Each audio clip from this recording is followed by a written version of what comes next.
Ladies and gentlemen, thank you for attending tonight's meeting of the Westerville City Schools Board of Education. The agenda will be displayed on the screens at the front of the room. You may also follow along by connecting to the district's website, wcsoh.org. Click on the district link, then select Board of Education, then Board Docs Agenda, and select this evening's meeting.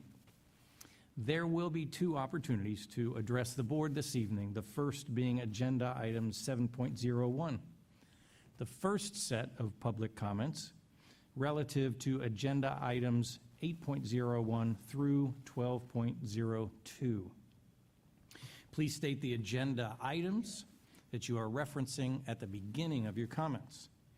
The second opportunity is Agenda Item 14.01. There is a sign-up sheet located at the back of the room on a table.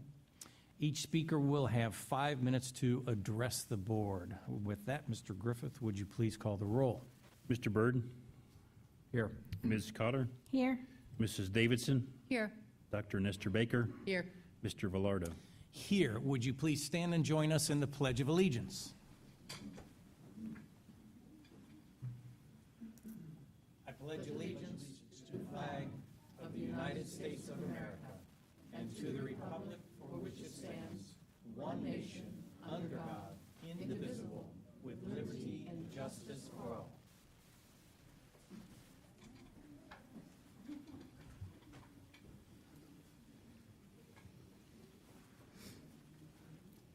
Thank you, ladies and gentlemen. This is an exciting night. As you can see, we have our winter graduation, and we just welcome all of the students that could be here, the parents and grandparents and aunts, uncles, sisters, brothers, cousins, anybody else who is out there. We're very excited to celebrate. We thank our principals for being here as well. They'll be introduced in just a few moments, but I have the privilege of asking for a motion to approve and recognize the following student candidates for semester graduation from Westerville Central, Westerville North, and Westerville South High Schools who have completed all local and state requirements. May I have a motion? So moved. And a second. Second. And with that, Mr. Griffith, would you please call the roll that we may accept this class? Ms. Cotter? Yes. Mr. Byrd? Yes. Mrs. Davidson? Yes. Dr. Nestor Baker? Yes. Mr. Velardo? Absolutely, yes. Dr. Kellogg, I believe you will be presenting the class. Thank you, President Velardo, members of the Board of Education, and distinguished former and current faculty and staff, honored guests, proud families of the graduates of Westerville Central, Westerville North, Westerville South High Schools. The state of Ohio establishes in law 2 requirements for earning a high school diploma: the successful completion of a rigorous academic curriculum and proficient competencies in 5 disciplines that comprise the Ohio graduation test. Ladies and gentlemen, seated before you are the young men and women who have now satisfied those requirements. The administration of Westerville City Schools has verified, and the Board of Education has unanimously approved their candidacy for graduation, and so it's with great pleasure as superintendent of Westerville City Schools that I confer to each semester graduate a Westerville City Schools State of Ohio Diploma of Completion. And to take us to that high water mark, I'm going to invite Mr. Reeves to the podium to introduce our principals. Thank you, Dr. Kellogg, President Velardo, members of the board. Today is always, and I say this several times a year, the most exciting day in what we do, because this is the culmination of all the work that we've done with our young people from the time they've entered us, many of us in pre-K, to this moment. And I know that the experiences and opportunities that they had while they're with us, they've transformed them into young adults that are going to go out into society and do great things.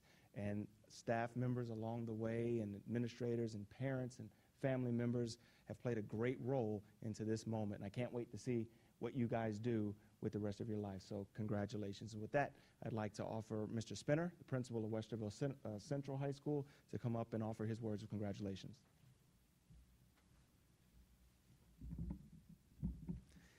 Mr. Reeves, thank you very much. President Velardo, Vice President Dr. Nestor Baker, members of the board, Dr. Kellogg, members of Central Office, family and friends here this evening.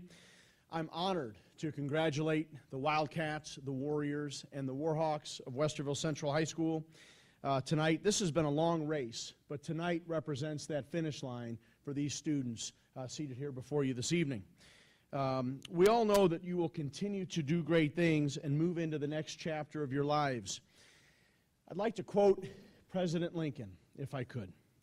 President Lincoln at a ceremony once said, and I think that this is still very, very relevant today, "Those here today have done great things, have seen great things, have experienced great things, and will go forward to do great things." So with that being said, I wish you nothing but the best. Congratulations, you're allowed to smile, right? This is a happy evening.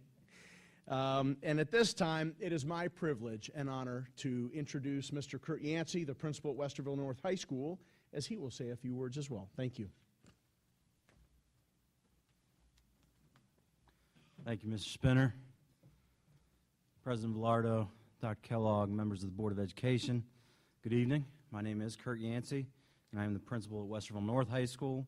It is my pleasure to be able to publicly say this evening, congratulations to all of our graduates tonight, and to wish you luck with all that you do from here. On behalf of the entire Westerville North learning community and all the other district employees who have affected your life, please accept our congratulations for this incredible accomplishment. We are all very proud of the Westerville Central Warhawks, Westerville North Warriors, and Westerville South Wildcats, who are becoming alumni this evening. And before you cross the bridge officially, I do want to offer a couple pieces of advice. No matter what happens from here, please continue to push yourself to keep moving forward. I'm not going to lie to you and say that you won't fail. You will fail at times, but failure should be seen as a positive, even though it doesn't always feel good to fail. In the words of the great Henry Ford, failure is the opportunity to begin again, this time more intelligently.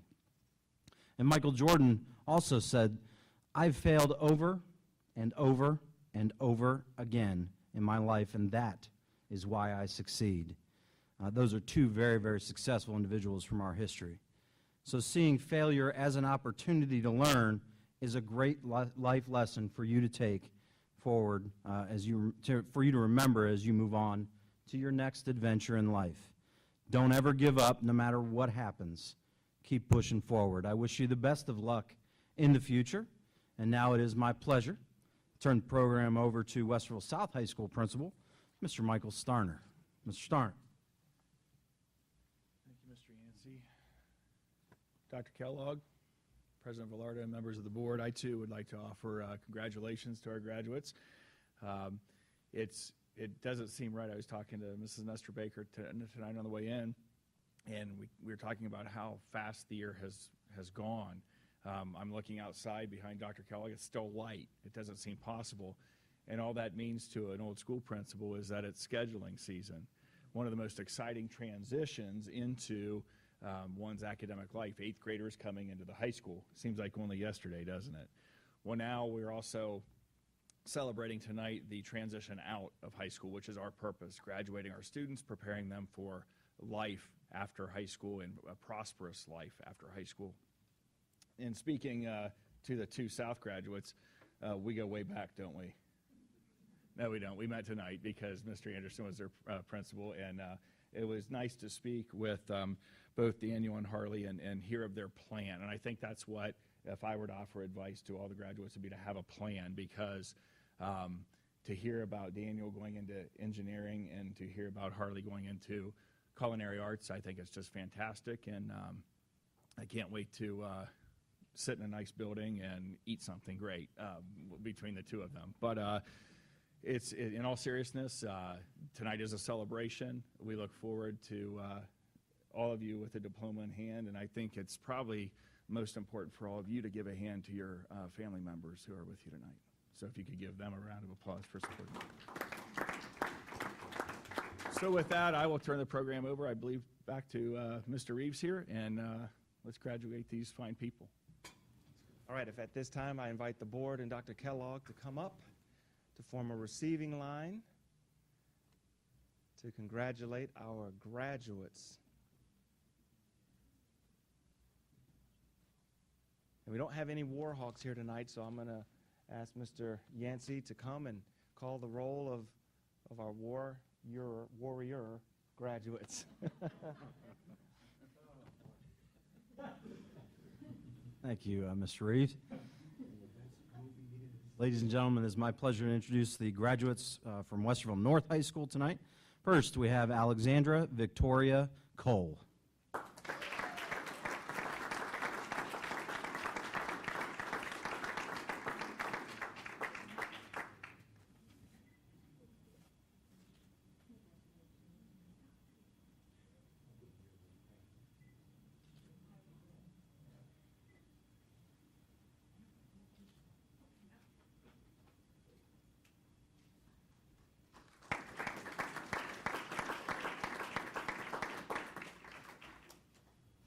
And next we have Mr. Joseph William Harris.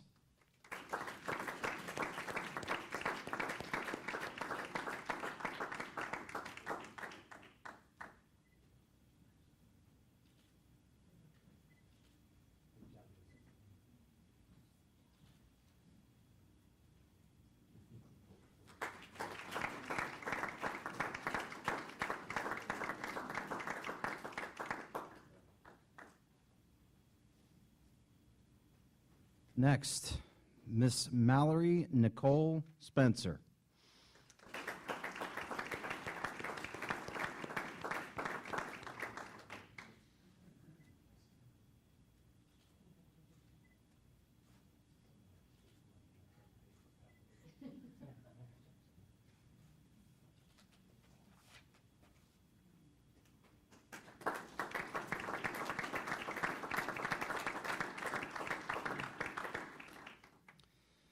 And Mr. Larry Joe Wells III.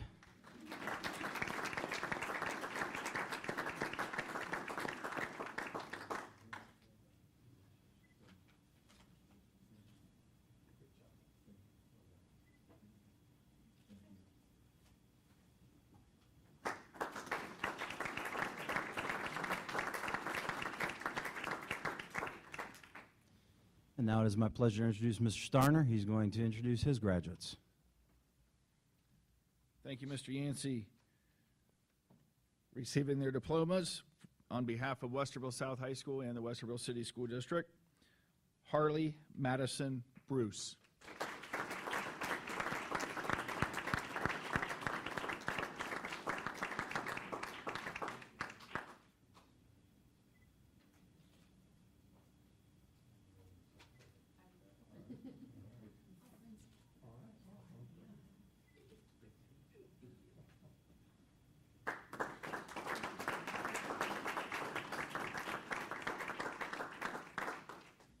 Also receiving a diploma, Mr. Daniel Lee West II.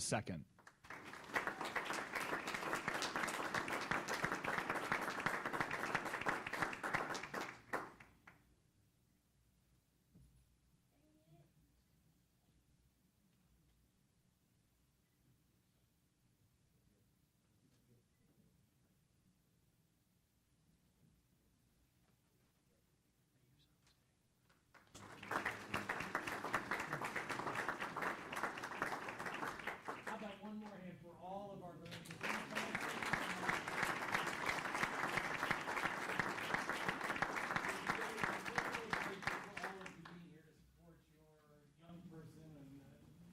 However they're related to you, it's just tremendous. And thank you to our three principals for coming and supporting your graduates. At this time, unless you would like to stay for the rest of the Board of Education meetings, that's when everybody always laughs. Every time you are excused to go out. I think we're going to get some pictures and some things out there. Thank you all for coming.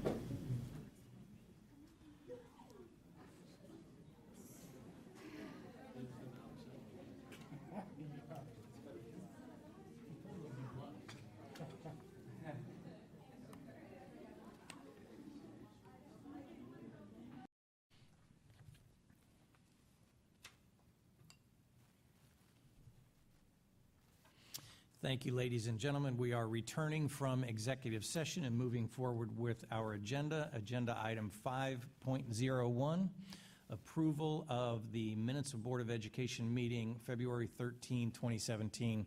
We just ask, are there any corrections, any questions at this time? Hearing none, we move on to agenda item 6.01, strategic plan update. This is just a report, so we don't need any kind of motion, but I'm very excited to have this strategic plan update. Dr. Kellogg, I believe you will handle this. You want to go over there? I think for the sake of making it Absolutely. easier, I'll go over there. Yep, thank you.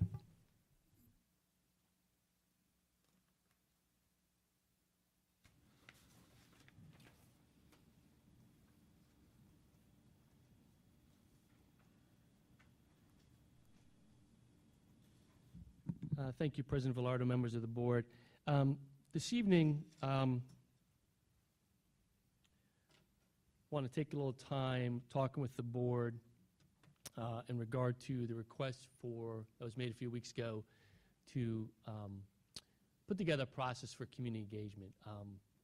So to kind of contextualize this this evening, I thought I'd bring forward a little bit of a presentation that kind of gives us a rear view mirror. So just comprehensively, fall of 13 was when I came on board as superintendent. And just as a reminder, everybody, at that time, the 5 members sitting up here were different than the 5 members sitting here today. And a lot has happened across the district, both internally and externally in terms of changes from the state, things we've done internally, changes in board throughout that time period that really need to be kind of quantified and collected. And as you know, we put together a strategic plan portfolio. I see some of you have your binder there that has a lot of this information. So for this evening, as a lead up to where we would recommend going next for capturing community voice, a community engagement piece, I thought it'd be helpful to kind of go back in time a little bit. So first part of this I want to talk about is back in 13, we went through a strategic planning process, as you see up there. And when we did it, it was that effort to capture community voice. As a reminder, the start and the focus of the whole process was the concept of a 21st century student. We wanted the focal point of our discussions to be about what kind of students did our school district want to produce in the future, and this idea of 21st century. And we had, I'm not going to read them all, they're there for you, some descriptors that went with it about what kinds of students we really wanted to graduate as part of our system. And it talks about technology and real-world skills and ready for competitive world and those kind of components that you expect to see. So that was the kind of the figurehead or the point of the whole discussion. The other thing we did in organizing is we leaned back on some balanced scorecard work that's part of the business world. And as a reminder, in a balanced scorecard, you looking at the whole picture. The idea is to make sure the system doesn't miss any parts. That sometimes we become so focused on one element of the organization, we miss other important pieces. And so we want that community conversation to be much more comprehensive and to organize that. And really, there's a hierarchy to this, as you can see. So at the bottom of the whole piece is financial resources. And in a school district, that's really important because that's the foundation. What do we have available to us as financial resources? And how does that change? And I think this is one of the reasons this is an important conversation now, because the financial resources we were looking at, primarily as we looked at the 5-year forecast in 13, were very different than what we have available to us today. In fact, our financial forecast, as Bart's reported over the last couple of years, increasingly has gotten better over time for a variety of reasons. So having had a renewal of the emergency levy in the fall, we find ourselves sitting there to talk again to say, given the financial resources the community has provided us, what do we want to do? And to take that, the next piece is then back to community engagement. What's the community voice say about the kind of school system that they'd like us to have? And so we're going to use this as a re-discussion with that, the community. What are the implications for us from a facility standpoint, which supports our main mission of teaching and learning?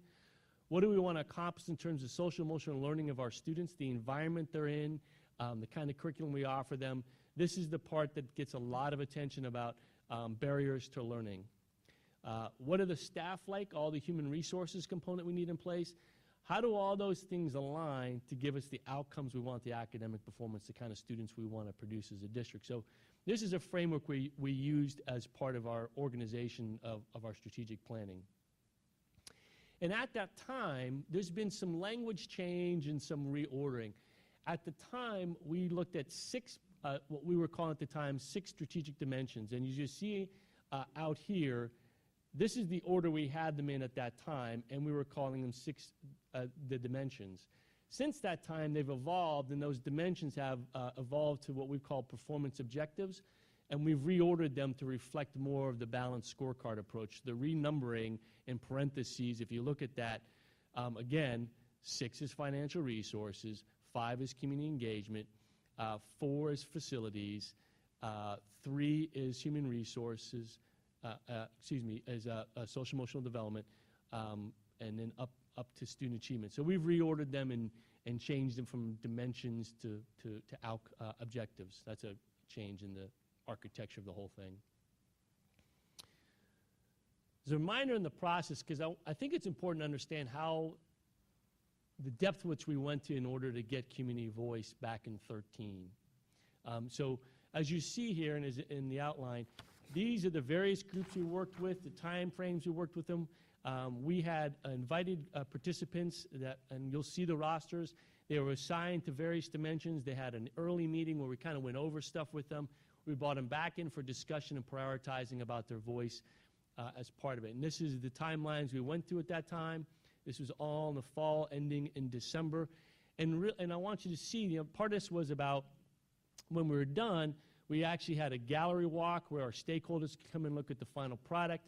We had community input open for public review, and you'll see you have that data in your binder from the online component, and we did a board presentation. And in the end, I think between the actual groups, the stakeholder groups, we had a little over 180 people, and on the online survey, which we kept online even after the board presentation, we had something like 300 community members go online and give us some feedback in terms of the strategic plan. So just want to remind people that we did a pretty good job. You can always get more voices in, but we thought we did a pretty good job the first time through getting information from the community through this process. What did that result in? This is the results that came from the discussion around Dimension 1, every student achieves academic success. This, of course, is the ultimate goal, right? What we're trying to accomplish, what we saw this evening, right, graduates. This is a roster of people who participated in that particular group. These were key themes that came out of the discussions with the groups. And I took some words and I made them bold and black so they would stick out. You see things like student-centered and technology, diversity, varying degrees of readiness for students, changes to instruction, how we communicate with people, core academics as a priority, but extracurricular and co-curricular programs are important. Content knowledge is important, but so is social interaction and real-world skills. We have a rigorous program, a lot of options, but it needs to be available to all students, and we need to look at how technology and we reduce that barriers. This is the words in 13. And so we captured those themes, and then as a demonstration, over here is the response from those people who participated as stakeholders in the stakeholder groups. They came into the gallery walk, they looked at the words, and they looked at the data we had, and this was a measurement of how well they thought that represented the school district. The one on the right-hand side is from the online survey of people in the community who went online, looked at materials, and said, to what degree does this look like the kind of school district you'd like to have? And I found it interesting, not only did we have pretty strong positive support. I'm sorry that the colors on the two pie charts don't line up, but the strong to good, in this case, represents 85% of the people who participated in the process felt that the words we fed back to them represented the kind of school district we wanted. And in the community, oh boy, 70-something% from the people who can read it, I think? 77. So there's pretty strong congruence between the people who actually participated and the people who went online. So we were looking to make sure that we weren't just guessing, we were getting it right from the community perspective. And I'm not going to spend a lot of time going all through all those pieces, but we did the same thing for each dimension. A variety of people, view of key themes that came out of their discussions. And again, measuring up what did the participants think compared to the community. Again, you see strong, each time you see pretty strong support. That's the kind of school district those are that we would like to see. So we went through that for student learning. This is staffing, again, lots of people, again, key words, research-based, 21st century skills, interpersonal. These are all the things that the community said they wanted to see. And I'm just flipping through them so you continue to see. Again, this one had real strong support from both the gallery walk and the community. Engaging as partners. Again, there's the folks who participated. And for anybody in the audience, I know I'm flipping through fast. This is all online, too. It's on the board docs tonight. You can see all the words that they used there about the kind of staff we want to hire. The technology piece kept popping up a lot during that process. There's the gallery walk and the community input data, financial resources, folks who participated, the words, directing resources to the classroom, extracurricular and non-classroom-based opportunities to be supported, transparency, cost containment, efficiencies. Again, community members and community input in the gallery walk. And then the last one, again, this ordering is the ordering we did at that time. It's been reordered since then. Who participated? Same thing about the themes. And again, the data. This data was also, and it's in your binder, backed up with survey data we did on very more granular questions about pieces that you have in your data and was available online. And again, we had the participants do that, and we had the community do that, and we looked at that data as well. And we assigned the various questions to the various dimensions to add some more input as to what that looked like. So that, at the end of 13, we closed that out in January of 14, 4 months into my start, and that became the framework and the basis for the work going forward, which I'll say honestly has gone fast-paced and big for a couple of years. And I think it's important to take a breath and ask ourselves the question and share with the community what we view as our progress, our response to what the community said, and what's the evidence of our progress since. And so this is going to be kind of smattering of some of the bigger picture things organized by those strategic dimensions or performance objectives over the course of the last couple of years. So as we look at every student achieves academic success, and in response to that feedback from the community, we added coursework at high schools and middle schools. We have had a strong focus in elementary literacy. Our roadmap was developed, which is about the integration of technology and reshaping how we teach kids in the classroom.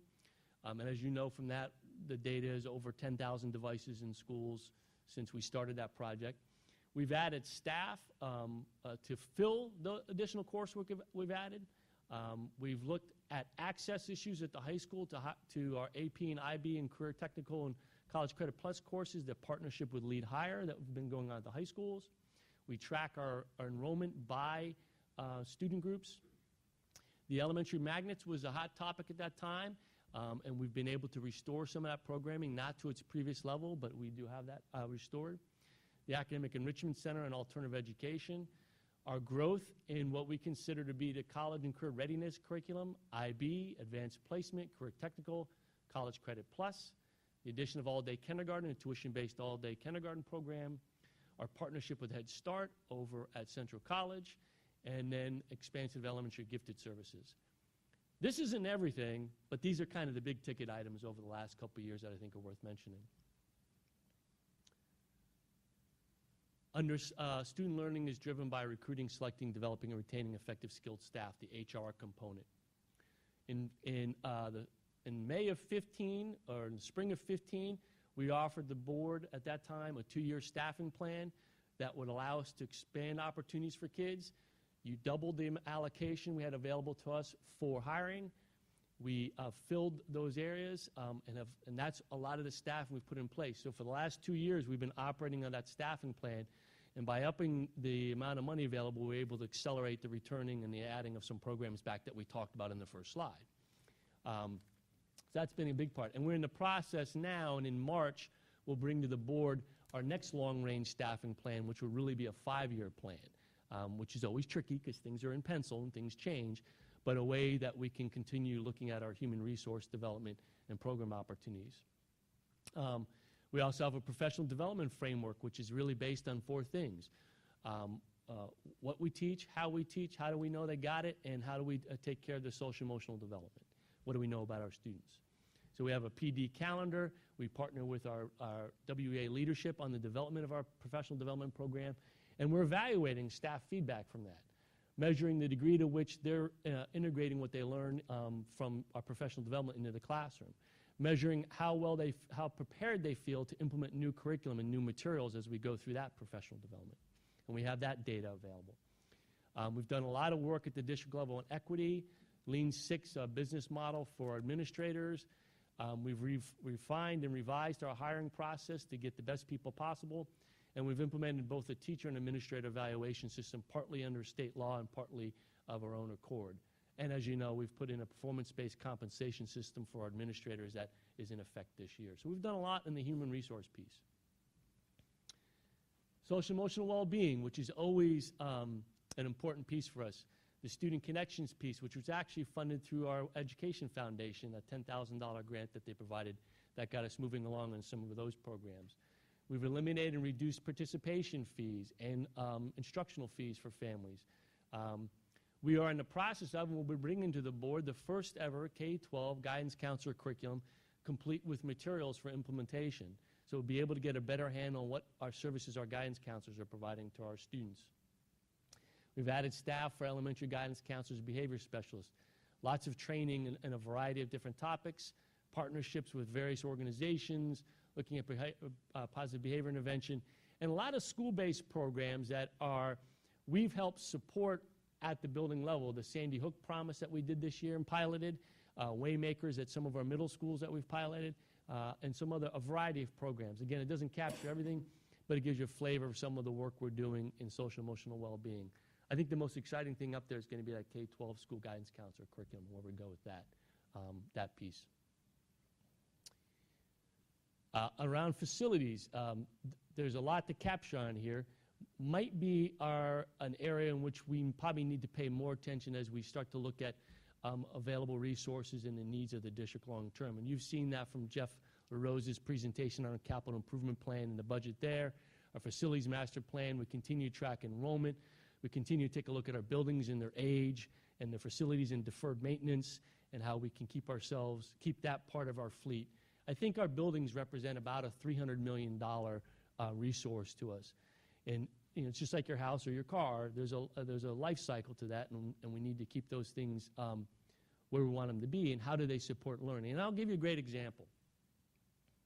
Many of our buildings are older than 50 years. 1972, roughly, was the federal government's mandate on special education, which leads to requiring different kind of classroom spaces and buildings.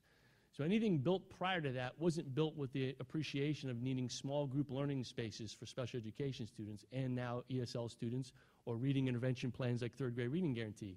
So many of the spaces in our buildings are carved out of parts of the building that really weren't built for that. And they don't tend to be the most inspiring environments for young people for the needs that they have for some of our learners. And so these are some of the issues we're going to have to deal with.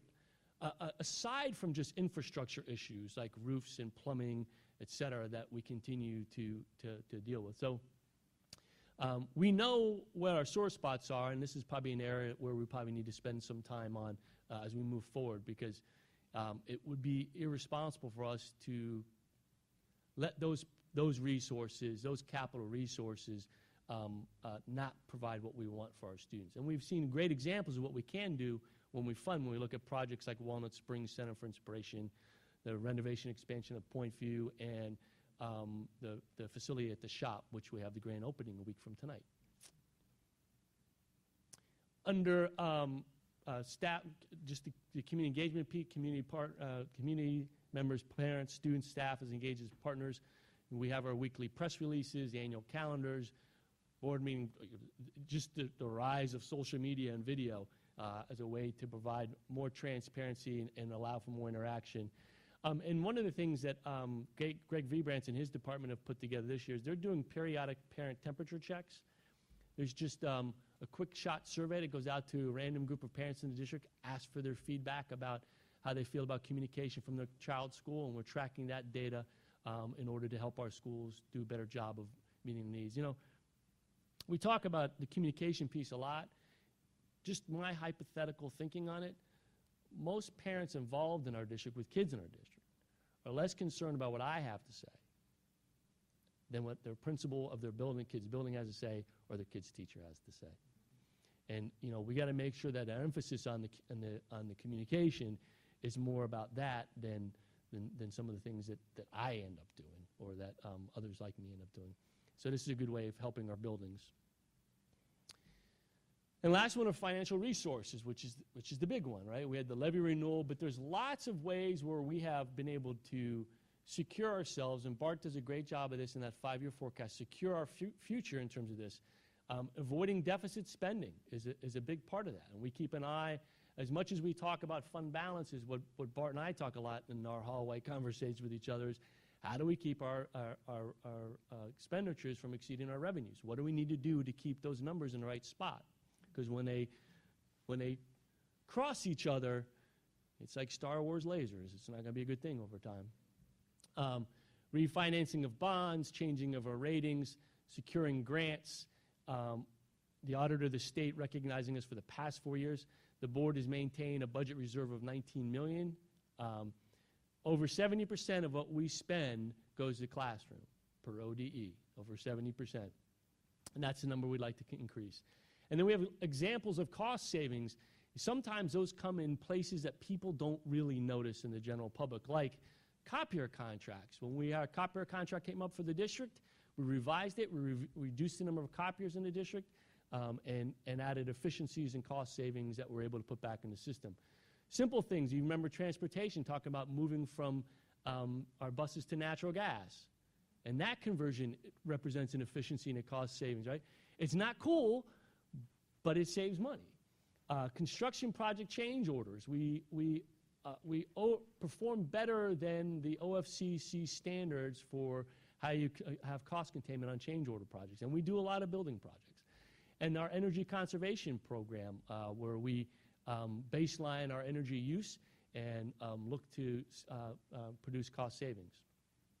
And the last one of the ones that we benefited from was the change in the win-win agreement, where we start to cut down those payments over the next couple of years and eliminate them, which puts about $500,000 back into our budget. So these are some of the representations of how we've responded to that community voice. And as I look at these words here and line them up to the community words, I see a lot of congruence in terms of meeting the community demands from 13.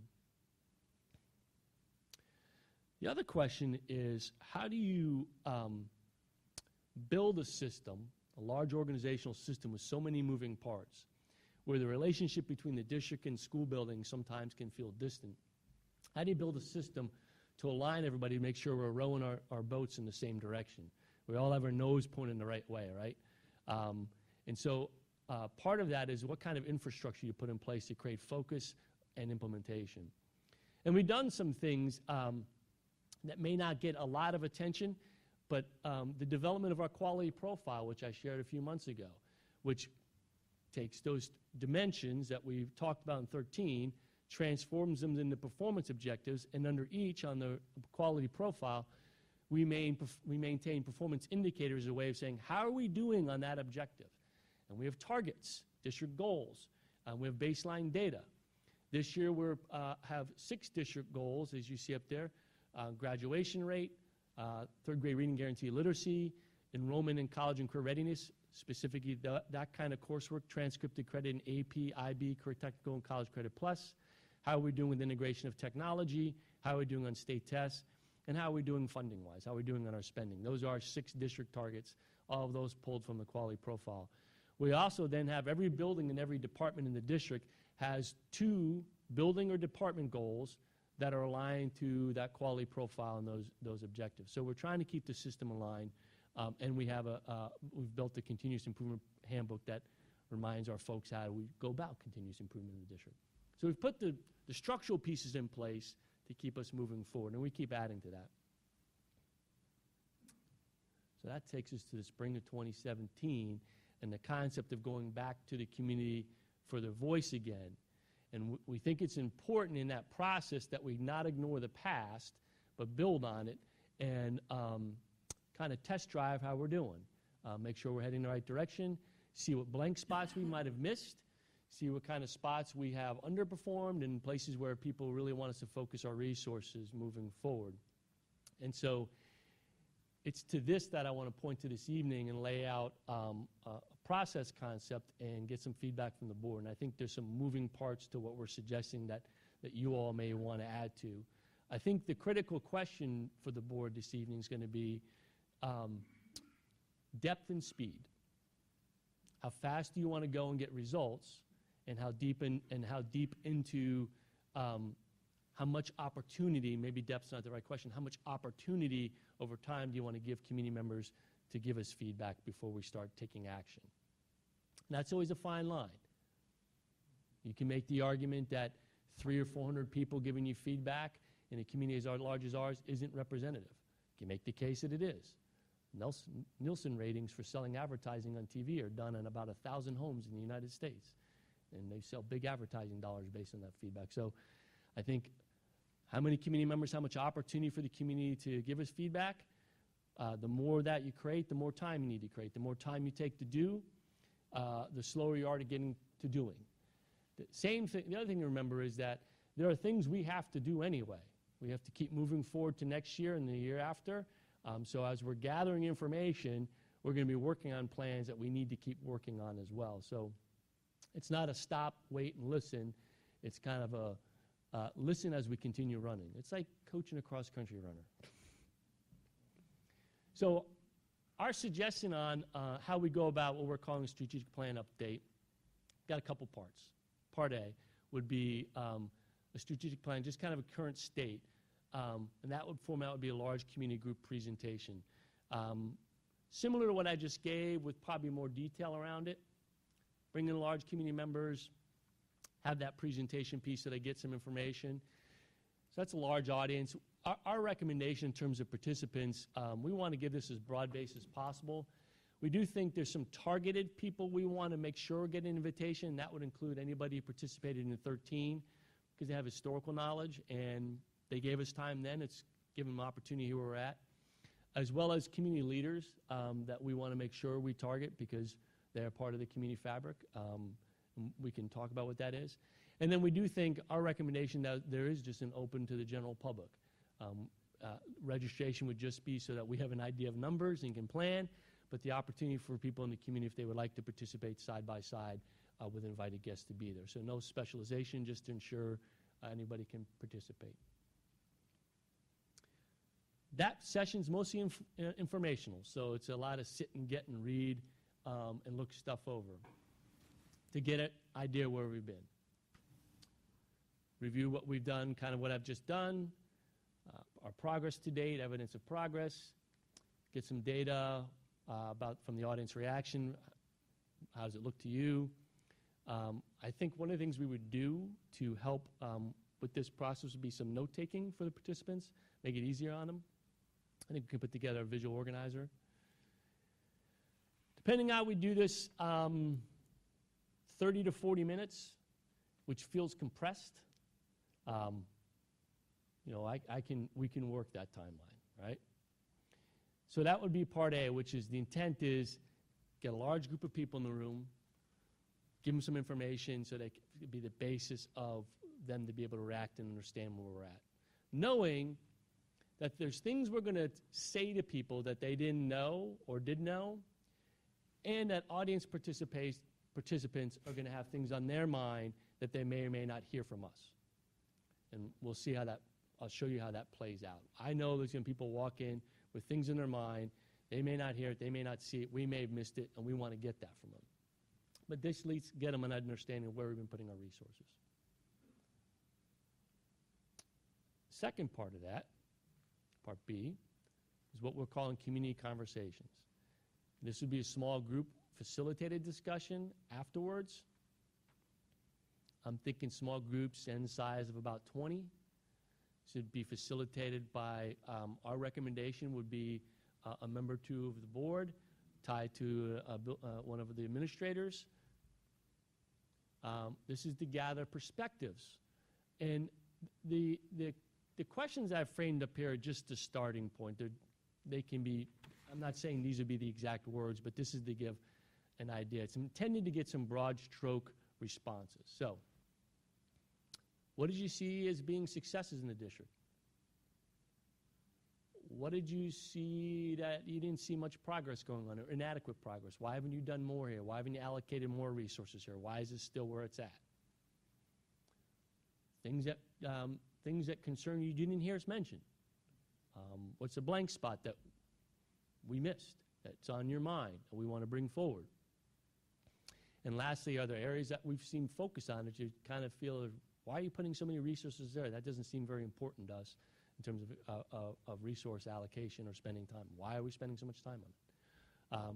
So those are kind of, what have been successes? Where do you see limitations where you need to do more? What's a blank spot? And areas where you think we've overindulged in terms of resources would be broad stroke questions. And that's one of the things for discussion this evening about that. Use some force field analysis to weigh those perceptions. I'll say it, it's important that singular voices don't dominate reaction. What we're looking for is weight to issues. Numbers of people saying, yeah, I agree, that is an area where you really need to focus, not singular issues, but getting it organized. And we have ways of doing that. And then using that as a way to say, okay, we like this work, continue putting resources there. Hey, this is one that's a little weak. You probably should consider adding some resources, some more time. This one, I'm not so sure why you're doing what you're doing. Maybe you can back off this one a little bit. And this one doesn't make any sense to me at all. You might want to consider eliminating it. So this is kind of conceptually how we get to the weighting of that. And I think in a facilitated discussion, 60 to 70 minutes. Now, when we built these two parts, the idea initially was a one-nighter. Community group, half an hour, 40 minutes, break, small community conversations on the same night so that the information is fresh. And I think there's sensitivity to how much of a community member's time you want to occupy. The other suggestion was if we did it that way, maybe we do it twice, recycle it, and do it a second time with another group of people. There's other ways of doing this. We can pick and choose in terms of, it goes back to the question of how much community input, how much time you want to spend on it, when will you feel satisfied that you've gotten a good voice. The other part is once you have that information from those participants, similar to what we did the last time where we created a document and then we allowed for larger community exposure, more time. Anybody who didn't participate if they wanted to. And that can be done a number of different ways. Last time we did it, we just did it online. That could also be done through some more small community conversation events. We can partner up and do coffee chats. We can offer invitations to different groups to come in. We can go to people however we want to do. We can do an online component as well for community input, which we did before. If you remember in your binders, you'll see where we actually have all of the online survey stuff, including the comments, and there's hundreds of them that came from community members that we can look at. That could be building level meetings with parent and booster groups. We have the Student Superintendent's Advisory Group. There's all kinds of ways that we can take from the first part of the process and say, okay, here's what our group said. What do you think? And that larger community conversation, and see if we pick up more that way along the way. But again, I think it goes back to, if you do this, I would think that first phase, large community group, small community conversations, bring it back to the board to say, okay, thank you, then move to phase 2, which would be what I'm calling a test drive throughout the community, would probably take us into the fall of next year, all right? And there's probably hybrid models within this. So I'm kind of handing you Legos. How do you want to put them together? How much of this do you want to do? What's the timing? And I would also say that when we get to the end of this part, where we've done the large group and the small community groups, however much of this we decide to do, that may give you a stronger sense of where to go moving forward on everything. I could see some of this bringing forward some immediate things that you really want to get going on and not wait on, and maybe start working on, as well as taking the larger plan out to the community for ongoing feedback along the way. I can see that happening as well, depending on what comes out. So the fun thing about asking is the community is you don't know what you'll get. That's the fun part. So I'm sorry to interrupt, in this first phase, kind of spring, bringing this back, if there are hot button issues, if there are things that are really rising to the top, having that discussion about maybe moving forward, but still potentially, I mean, we're going to talk about it, but still potentially doing this second phase of kind of a deeper dive. I mean, it's what I'd call the community coffee chats, superintendent's advisory, and PTAs, PTOs, all that kind of thing, right? That's Yeah. what, okay. Exactly. I mean, when I go back to what we did in 13, which was kind of the same thing, by the time we went out, and we did, it's fair to say, criticism would be, well, we only did an online component, so how much did you get? Well, we got 300 voices from that. Is that everybody? No. But the congruence from that group to the people who participated in terms of the outcome was really fascinating to me. It was almost one-to-one. And so you can continue putting it out there, but at some point you're probably saturated any difference of opinion. Think polling. This is statistics. So Mike, and you have this kind of placemat with those slides there for you. I have presented this to you in the concept of here's components, and I think the discussion this evening is how do you want to put them together, timelines, and direction. So I'll take any questions and thoughts along the way. So I'm opening it up for discussion. Thank you. Thank you for the presentation and the detail that you dove in. So, board, who would like to begin sharing? I'll go ahead and make a couple comments. Great presentation. Thank you for explaining all that, having not been on the board at the time. I think that I'm kind of anxious to get the community's input, so I was kind of hoping maybe we could squeeze together phase 1 and 2 a little more quickly. That's one of the things that I was hoping to do, maybe in spring. And if you did part A and part B on the same night, I think that might be possible to gather some of that input a little bit more quickly. The other thing I was wondering about is I'd like to see during phase 1 some more student input. And I'm not sure if that requires, a big presentation on the prior strategic plan, but I'd like to see us gathering more student input on what they'd like to see, what they think is needed as far as the district goes. We did, in 13, included student voice in the stakeholder groups, and certainly I think that can be done again.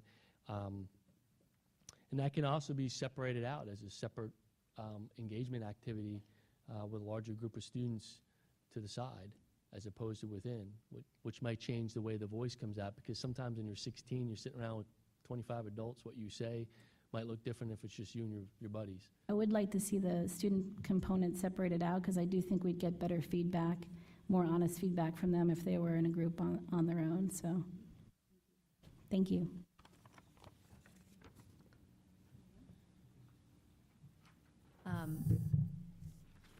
Couple things for me. Definitely would like to see it quicker time frame. same night. I like the idea of having information given to a group and then conversation directly after, but I would like to see 2 or 3 nights of that, just to let people, just access for people. Agree about the students.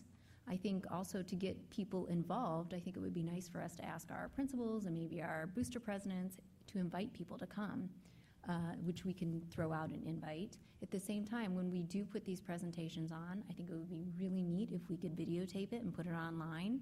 And then some of the conversation even that's happening in that room, it would be nice if we had that videotape, just so people can hear what people are saying, because I think when you're in the room, that stimulates the conversation just to head a different direction.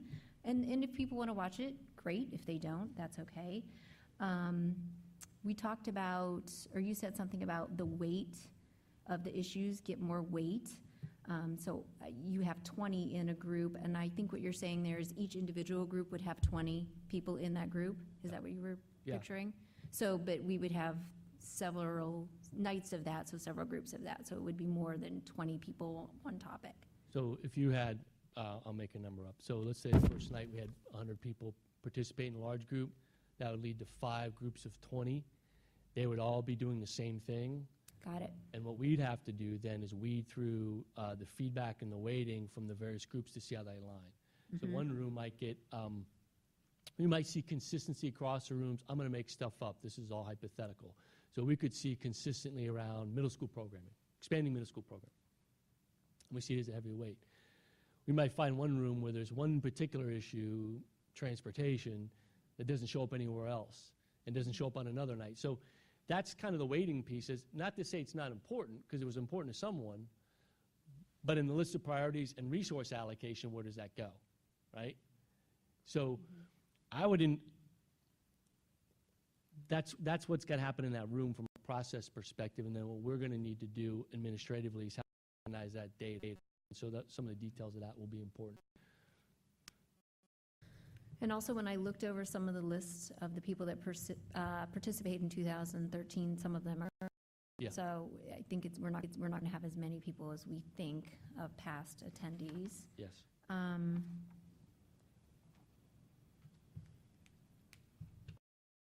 think for now, I'm sure. So I'm hearing student groups. So I'm hearing, let's do the large group and the small group facilitation on the same night, but maybe multiple times this. What I'm hearing, to try and give more community members opportunity to participate. I would like to see it done on break. I know that's quick. I also think that when the community gets involved, and if they think we're headed down the wrong path, they'll say something, and we're all open to listening. So we know if that's not something they want. I had, I didn't mean to interrupt. I had Joe give you your packet, which has got board meeting dates and things like spring break, and as we saw it, because one of the limiting resources is space, right? What building's available? So you see on there some potential dates that we can use around that. So just spring break's one of those things, okay? Sure. So today is Monday the 27th. Yep. Spring break is exactly a month from today. There's three potential dates with facilities, if we use our facilities, which is the easiest, between now and spring break, and getting the invitations out, et cetera. So I'll go as fast as you asked me to do. I'm just going to put the timing in front of you as well. So you have March, April in front of you. I didn't put May because, yeah.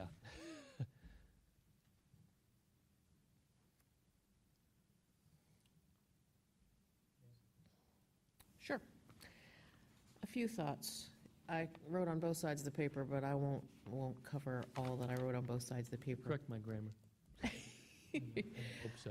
I like the idea of combining Parts A and Part B. I think that's important. What I don't want to do is bring everyone together for large group meetings and then say bye-bye without that ability to process in smaller groups and facilitated smaller groups with facilitators who have been trained. to facilitate well and with consistent questions for each group. The questions that you listed, I would like to see us work on those a bit. I think that what my hope would be for those discussions would be that we don't inadvertently send people into certain pathways of thought or response when what we really want is broader input and broader understanding and broader reaction. So I'd like to see us work on the questions a bit, but I do like the idea of large group, small group together. I'm concerned about rushing it to mid-March. If that's what everybody wants to do, okay. I'm concerned about the turnaround time. We need to develop the invitation and notice letters. We need to get those out. We need to give people a chance to respond to that.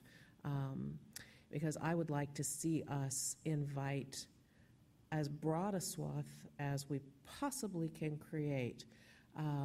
Yes, parents, yes, staff, yes, students, but we so very much need to move beyond the confines of our buildings. I would like us to ask the service groups, the civic associations, the faith-based groups, all of those entities to take responsibility for rounding up a few members to attend so that we go, as I say, beyond our building walls. I think that's really important. I don't want us ever to send a message that none of us would mean that the schools don't belong to everyone. So I'd really like to see that. And then I see a second track. As we've discussed this, as this was laid out, as you presented it, as I've tossed it around in my head, I see us on two engagement tracks. One is this Plan A, Plan B, or Part A, Part B, that goes together and is really fairly structured around the strategic plan itself. Okay, that's dandy, and that's important, and you know I'm all for that. And I think that is a springtime piece that we can do and do well with a report back to the board in May. But I don't think it's enough. As I think about the size of the district, the need, as you were talking about, to make sure that we're all rowing in the same direction, as I think about just the sheer square mileage of the district and the families and the grandparents and the people with no children and the businesses and government and all of the teeming mass that makes up the 52 square miles of Westerville City Schools, we need to be explicitly gathering thoughts, feelings, aspirations from across this district. The strategic plan update approach, vital, necessary, but won't necessarily serve that larger aspirational, what do you want, where do we go, what is the civic will for this district, that I think is equally important and that we have not done. So I would like to ask if we can consider track 1, which is the springtime approach, and track 2, which moves beyond that. There would be overlap. You know me, I'm always about Venn diagrams. There would be a lot of overlap there, but it would give us an opportunity to hear from, talk to, open up new pathways with people that we may not have heard from before and that we really need to hear from. So that's as you've presented, as we've sat and listened, as we've tossed around in our heads at home, as we've read through the binders, all of that led me to think, I'm really looking at two tracks. One that has a speedier conclusion and one that we can spend a little more time on that could, as you mentioned, that kind of a thing really kind of goes through fall, or at least well up to fall, because of the time it takes to get the sessions and get the groups and do the invitations and analyze the data and all that. So that's my thinking. So that, rather than going on the phase 2, does that look more like, rather than walking in the room saying, what do you think of the plan, does that sound more like, tell me what you're thinking? Yeah. Because if you think about it, by the time we've done Part A and Part B in the springtime, and we've moved through all the strategic plan updating, and we've talked through all that, And we've gotten those senses of direction and a clear understanding of where we are in that strategic plan. What I would not want us to do is to continue to drag that out across the months. Because as you say, we're going to be continuing the work of the district every day. So what I'm looking at is, all right, let's update the strategic plan as we should, but let's not let that be the end of what we do to engage with others. Now's the best time I can think of in my life cycle with the district to do that. We're not in crisis. We are in a phase where we are molding this district for what it's going to be in the decades to come. And I would never want us to do that without as much connection to the internal community and the external community of our schools.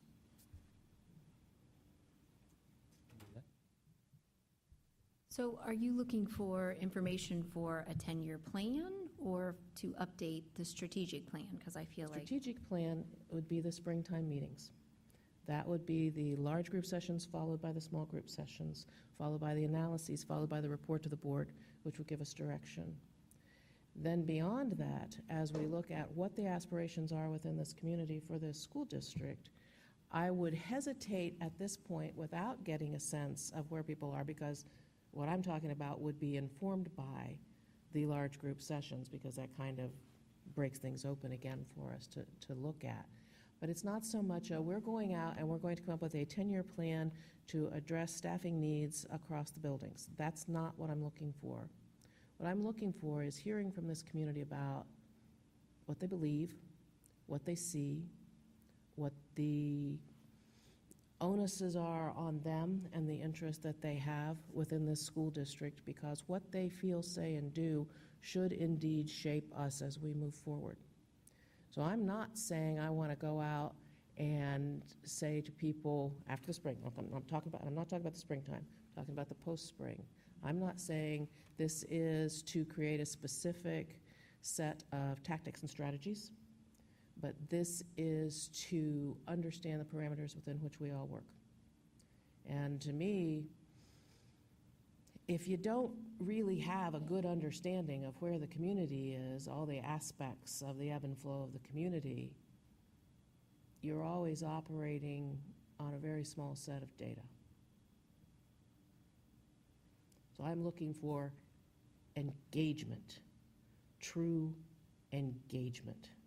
Not planning, not reaction, but engagement around what we have here. I think that feels different to me for some reason, and I can't quite... It is different. Yeah, but I'm not sure that is, and I think I need to think about it more, part of this. And I hear what you're saying, and I think we all try very hard all the time to be out in the community and listen, but I'm sure there's lots of pockets we miss. Oh, yeah. And that we need to listen to. I would just say, as far as this piece goes, and just getting a temperature and feeling how the community feels, if we're headed in the right direction, I think you almost need to drive in a direction to figure out if we're headed the right way, and then, along the way, if we need to make adjustments, we do. That's the spring component that I see. But In my head, and I may get it wrong, the strategic planning part, the spring part, it would be the driver for any long-range planning. The part Dr. Nestor Baker is talking about, I think, gets at I'm trying to frame a question in my head that would elicit what you're talking about, which is, you said what they believe, you said what they see, and I didn't hear this, but I wrote relationship to the district. So as a community member, what's the value of a public school system to our larger community? What's the relationship the school district would have to you as a citizen, regardless of what that, we typically see the roles being parents, students, et cetera, and then anybody else, the three-quarter question, right? So if I'm in the three-quarters that doesn't access the school district because I don't have a kid there, which is about the number, what is my relation to the school district? What is the value? Because I certainly have resources that are going to it, right? So why is it important to me? And what do I believe about that relationship? Am I getting close? You are very close. You know, as you think about it, and sometimes these questions sound remarkably broad to people, but I have seen them elicit some incredibly deep information. So you talk with people about what their aspirations are for education. You talk with them about how those aspirations are or are not being met within the schools that they perceive. Whether they're engaged with the schools or not, they own them. So what do they perceive as going on there? Talk about what are the challenges that they believe get in the way of the aspirations that they hold, and what are the opportunities that we all have then working together to better meet the aspirations of the community. I think it's important, once again, not the spring piece, not the driving toward the plan piece, the engagement beyond that piece. I think it's important as we think about the status of public education at this point in the state and in our country, and the understanding that people do and do not have of it, and their expectations, happiness, and challenge that they may have with public education. Because the time to build the relationships that you're talking about, to build the next generation of people who are part of the school district, is not when we're in crisis. And it's not when we need to, by default or by requirement, act specifically on a specific planning item. The time to engage and understand and build the will of a community is outside of the process that we so very much need to do. And as I talked this through to myself, since we first came out with talking about this, it became clear to me that the strategic plan update is one vitally important thing that drives us toward planning. But it doesn't connect us in ways to the community, especially to the three-quarter question, in ways that will undergird and lead to the success of the planning that develops through the spring strategic planning update. I think that's a good point, but I think that maybe I had a different picture of Part B with the small group facilitated discussion. You mentioned we could work on those questions. I think we could too, to get that more general picture of what people consider to be the big picture of the school district, what they're really looking for. I'm not sure it really makes sense to update the strategic plan without that bigger picture input earlier on. So I mean, I think we could do that in the spring as well, and then maybe update the strategic plan. It doesn't seem to make sense to me to get that big picture input later in the fall if we're going to work on updating the strategic plan. I thought this whole thing was really just to try and organize community engagement and feedback that we get from the community. That was the point of it, to get community engagement. And I thought you were just using the strategic plan as a way to do that, let people know what's been going on, where we are, and kind of just drive that conversation, to just generate conversation. But I wouldn't be comfortable updating the strategic plan without having people's input on that big picture type issues that they may be concerned about. So I think we could do that in the spring too. That's why I say I always think in Venn diagrams. Yeah. You can't do one in a vacuum without the other. Sure. So I think that piggybacks a little bit into the only concerns that I have. First of all, I like the methodology. I like the fact that our terminologies have gravitated more to the explicit continuous improvement, lean, quality management end of the spectrum. I think that's a good basis for us to be able to bring these groups together. One of the things that I think, if I'm hearing correctly, dovetails with Dr. Nestor Baker's statements is I really think we need to go back to the drawing board on communications. Now, we've worked very, very hard as a board for transparency over the last couple of years. The three-quarters question is a great example. If we're publishing that, you can turn in your survey results online on the board site, has very little value for the 75% of people that never would have a reason to go to the board site. That being said, I think that we have to create opportunities, and I think that we need to figure out from a communication plan how to extend those opportunities. But we also have to be a little bit realistic, and that is that the vast majority of people within our community tend to be singular focused in terms of their issues of interest related to schools. I'll give you a great example. I always personalize this. When my kids were in elementary school, I really didn't care about the secondary school curriculum, right? I mean, it's just the truth of it. I wasn't thinking about AP.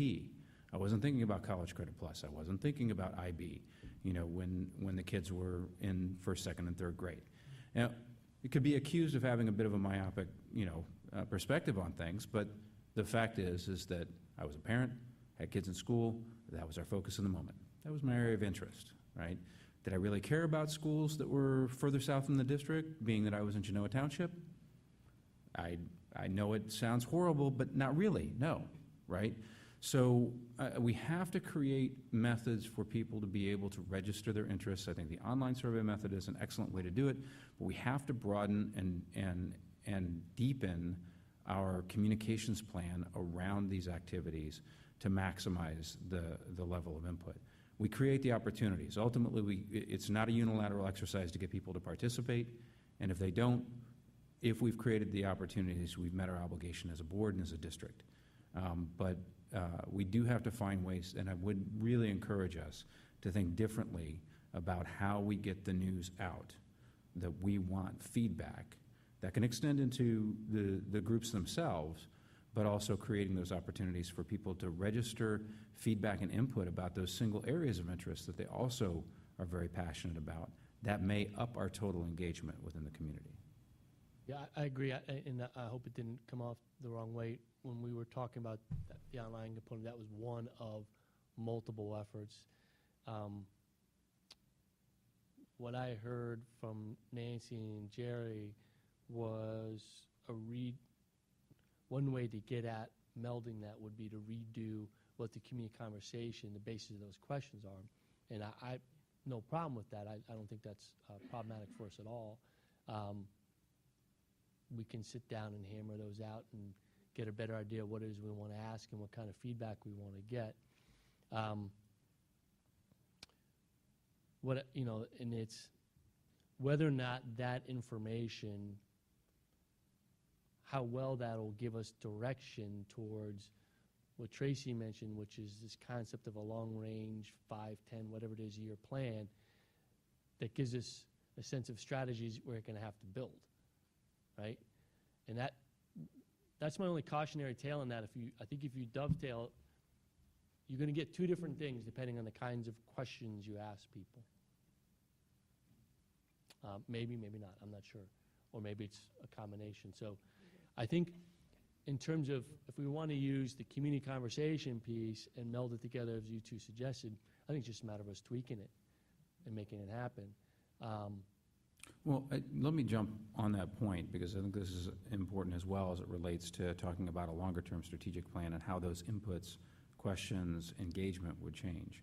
If we go back to the example of people that have single points of interest across the trajectory of their own child's curriculum or grandchild's curriculum, or frankly, if all they're interested in is property taxes within the district, right, and those are the single points of focus, what exactly is their attachment to the 10-year view, right?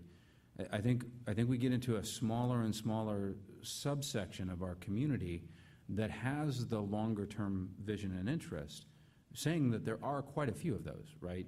But to your point, it's a different category, class, and theme of questions when we start talking about that long-term horizon.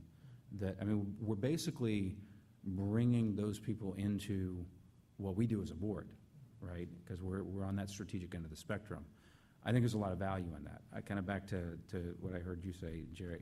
I do think that they're separate exercises, and I agree, and John, we got to be cautious about how we tie those together, because we just run into the potential for cognitive dissonance between here's questions about curriculum, and then here's questions about long-term academic goals 10 years down the pike. So I think we can sort this out, but I think that, like I said, I think the board as a total, I don't want to speak for everybody, we certainly encourage the plan.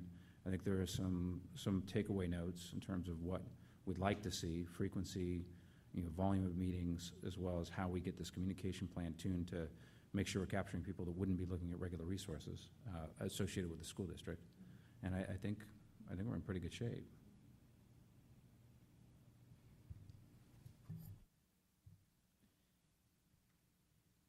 So I'll just throw a monkey wrench into all of it. I'm not sure we can conflate the deeper dive, the broader look that you're talking about with Part A and Part B. Look at it this way. Well, maybe don't look at it. I'm just going to tell you how I see it. Part A and Part B become or are more specific in purpose. And as Richard was talking about, we have a particular bandwidth of people who are more interested in that specification. However, based on what they say, and a lot of it depends on how we shape those questions, but based on the information that we receive back from the questions, I would be extremely worried if what we hear from that, we are not able then to draw lines between what we hear more specifically related to this plan and where it is now and where it's going to go next. If we can't relate that to the broader feelings, senses, aspirations, understandings, strategic ideas of this community, that would be deeply troubling to me. So I don't know if conflation is the right word on that, but I do think that there is connection there. So for instance, if we're talking about, and I'm just going to pick something for an example's sake, if we are talking about social emotional learning and we begin to discuss curricula related to bullying, we talk about that through the planning process as part of social emotional development. Now let's say that we got out in the community, I don't think this would happen, but let's just say it would. We get out in the community and we talk to a dozen groups of people here and there, and they say, that is not what we want time during the day spent on. We believe that the role of home is where that's addressed. That could happen. Mm-hmm.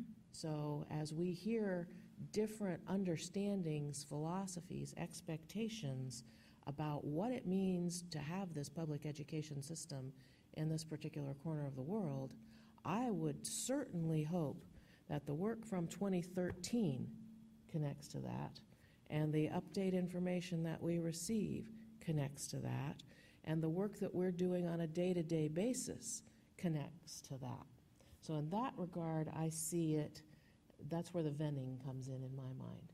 There should be some form of congruence amongst those pieces, but in no way would I suggest that Part A and Part B be stopped, halted, slowed down at all. That's what I was saying. You misunderstood me. When I say to conflate, it almost, Tracy said, it feels like a different thing. And I think they actually both need to be done, the deeper, broader dive. But the strong, I don't want to use the word quick, but the stronger, quicker attention to A and B, to the reflection on 13 to 17 to moving us forward. I don't think you want to conflate those two. That's what I meant. No. I think what we're looking at, and really, y'all correct me if I'm wrong, because I know you will, about get as many voices to the table as we can. So, I'm sorry, did I get in the way? Yes? Are you finished? Why? Oh, no, I don't want to interrupt you. I saw you before.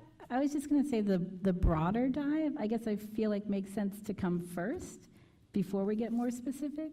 So that's the part that I'm having a little bit trouble with, because I think if we do the specific first, we can affect people's mindset as to what they're going to share in the broader dive. So we're kind of limiting dive, their creativity then, I think, if we go with the specific stuff first. So the broader dive is to get that group of people that will not likely participate in the A and B. And the way I kind of see it, and I may be the only one seeing it this way. We have this strategic plan that we've been acting on, and we have been adhering to it pretty tightly since 2013. When three of us came on the board first thing in 2014, we had to grab this and run. And we have run as a group of 5 now ever since. And by the way, John, the list that you gave, and it's only a partial list, we have really, really done an awful lot in a very short period of time to return this district to the type of education that we saw in the plan needed to happen. So we've got the 2013 plan. But that's 4 years ago, and we need to get a sense of where we are, because while this district's going on its day-to-day operations, and we're putting this into play and this into play and that into play, within the context of this plan, 4 years is a really long time. Got a lot of those people who have moved on. We have a lot of other people who are now interested. The elementary parents who are just now beginning to think about secondary school, we need to pull those people in as well. So it's the day-to-day mechanism of the district within this plan that needs to move forward. I don't think, even though if I were going to design a perfect world, I would start with lots of extended conversations here, there, and everywhere. I would do it that way, and I would absolutely be pounding on the desk if we didn't have a strategic plan. If we were just going into strategic planning, I would be saying, no way do we move on any sort of planning until we have done all of this work. But we have an existing plan that we need to understand how the update is going on. All of the other pieces that deal with all of those, all the McDonald's groups that are out there that we can reach, that's a different sense. And that's kind of the parameters within which we live, operate, breathe within the context of public education in Westerville. So they're very different. If we were just starting a strategic plan, there's no way we could do it without that. But we're updating. We may find we need a new strategic plan in 2 years. So I have a couple thoughts on that. So I think we're more on the same page than we thought. Very much on the same page. I think that once we hit this community group and we start talking and we're in the 6 dimensions, I think it will tell us where we're going, where maybe we need to back up and move here, which I think Nancy's then saying, if this is an issue, then we'll talk about it a little bit further. In the meantime, the district needs to keep rolling. But I also think that we noticed this during the levy, and I'm going to toot our horn here because I think people are happy. I think we're going to have a hard time keeping people engaged, because I think unless we're doing something wrong, they're not going to stick with us. Just my opinion. So we'll see. I mean, I'm willing to talk to whoever and listen to whomever, but I think after we do this community group, I think people will be happy and we'll be able to see, hopefully.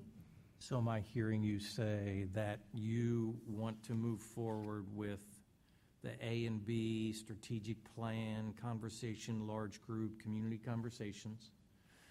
And then as I think we talked about spring-ish, we do a couple of those.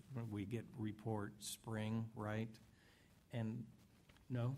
Mm-hmm. Right? Mm-hmm. And then we try to do this deeper, broader dive in different ways that Nancy is talking about throughout the summer into the fall. I don't know that we're going to keep people engaged for that. Well, I just think that we'll be able to tell by this first set of community conversations whether people want to continue talking, that we should always listen and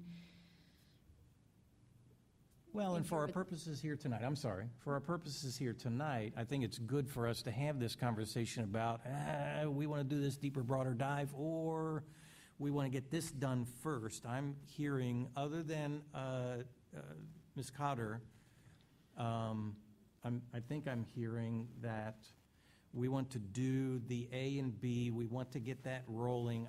And you are in agreement, if we go this direction, we'd like to see it conflated into one night. And we'd like to see that offered at least a couple times. Yes. I was kind of hoping it could be done by spring, because I do think it will be hard to keep people engaged. So that's part of the reason I'm pushing for it to all be done in spring, including the broader, deeper dive. I don't know that we can do logistically the broader, deeper dive in the spring. We can start it, but I don't, based on experiences that I've had doing those kind of things, it always takes a lot longer than you think it's going to do, because it's really hard just with the logistics to get it all organized. So for instance, it's not so much that we're trying to engage, in the broader deeper dive piece, it's not that we're trying to engage them around the strategic plan as much. Just engage them. We are just engaging in discussion with them. And so for that, it's basically finding entities, people to host us, to host, teams, groups, meetings, to host the McDonald's people, to host as many as the three-quarter question people as we can link with, our parents, our staff, our students, and so forth, in a different sort of engagement than engaging in a short-term driven toward a plan approach that parts A and B do. So, Rick, I am on the same page as what you were just saying, with Part A and Part B happening together in one night in about an hour and a half time frame, getting those meetings done, at least 2 of them in the spring, with a full, reporting back to the board in late spring. That feels right to me, but I don't know. That's, I think that's manageable. I think the question, what do we ask in the meetings, we can hash out. I just want to back up a little bit, and if I'm off, fix me. But to the question of who the voices were in the room in the original process, there were intention around some of the groups we're talking about. I don't know the gentlemen at McDonald's who were there, but I do know that we intentionally included what we fondly refer to as the three-quarter question. When we began the conversation, I go back to the themes and this question of what kind of school district, because that was the starting point. What kind of students do we want to develop, what kind of system? So to what extent is that different from what we're talking about, or do we just need to pull that back out? Because I'm going back to the social emotional piece. And these are the words people use, because your piece resonated with me, Dr. Nestor Baker, because I know when we talk about social emotional learning, there are boundaries about the school's responsibility and the home's responsibility, and that came out in some of these responses from people. I can't remember if it was in this one or one of the other ones where they talk about this, the district has an obligation to this, but they also have an obligation to partner with families who have I don't mean it the wrong way, but have a right. Their territory, right? So don't overstep your boundaries, district, in this domain. And questions about what kinds of students. So I'm wondering to what degree we don't already have some of that built in as a basis, and whether or not we need to return to those conversations, unless I'm missing the point, because I think it's up there. Go back to the social emotional piece. That's what they were saying. Positive relationship between family, school, and community. Safe, caring environment. Social skills are important part of students' development. We should provide programming in these areas. Students come to school from a variety of circumstances. They don't have the resources. District needs to provide support for these students by adapting instruction. There's other places where they talk about partnerships. So, to what degree do we have it already as a basis? Is it going to look different, or or am I missing the kind of question we're talking about? And that could very well be the case. For spring or for deeper dive? Deeper dive. Because we didn't go in saying, what new programs do you want to offer, and those things. We came in and said, what kind of student do you want, and what kind of district do you want? And is that what you're...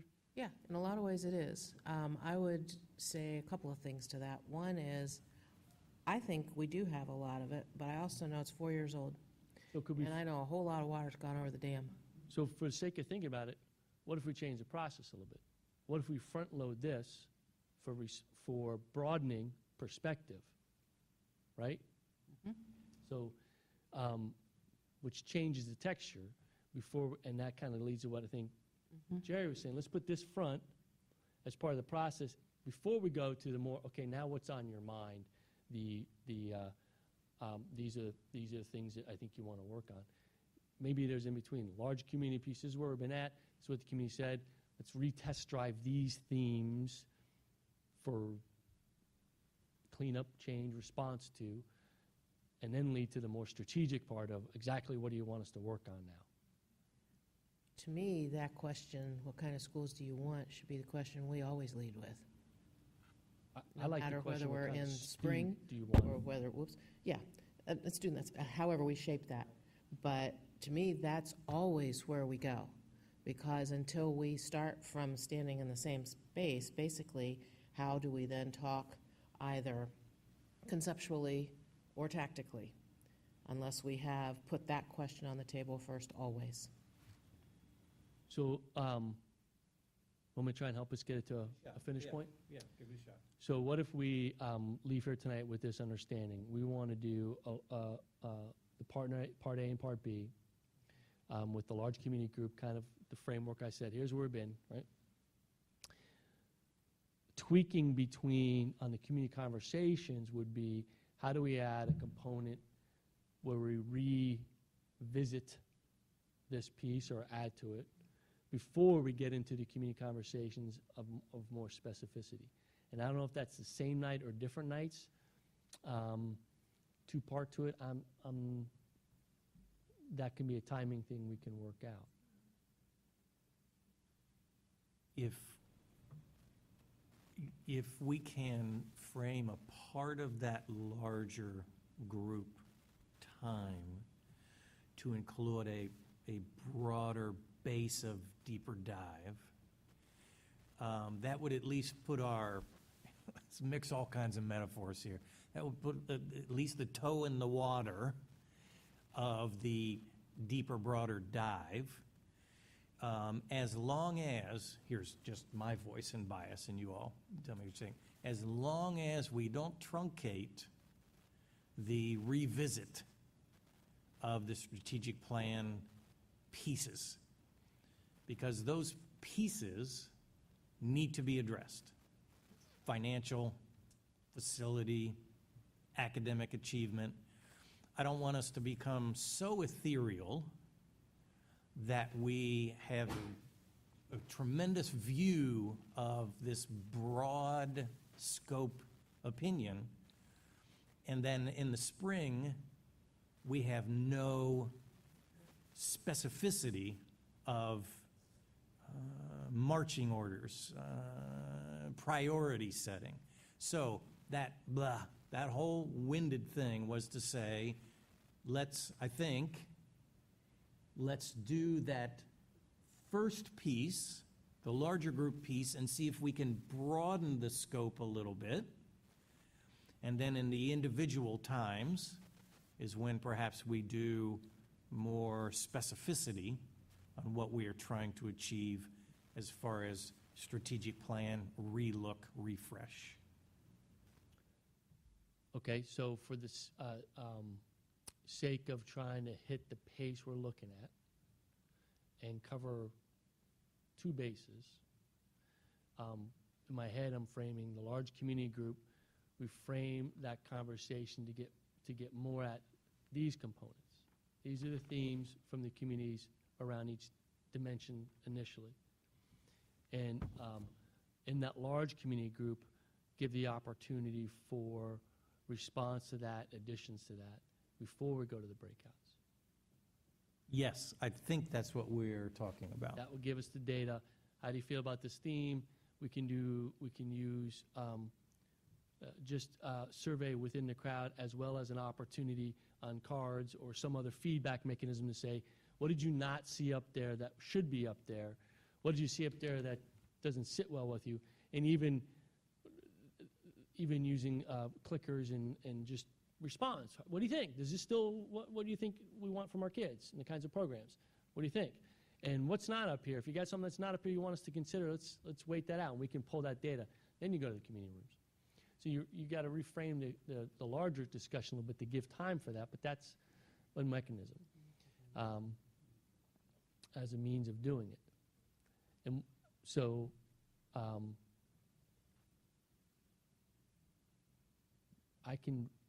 we can, as a team, start to put that together and timeline that out and bring and work on it that way.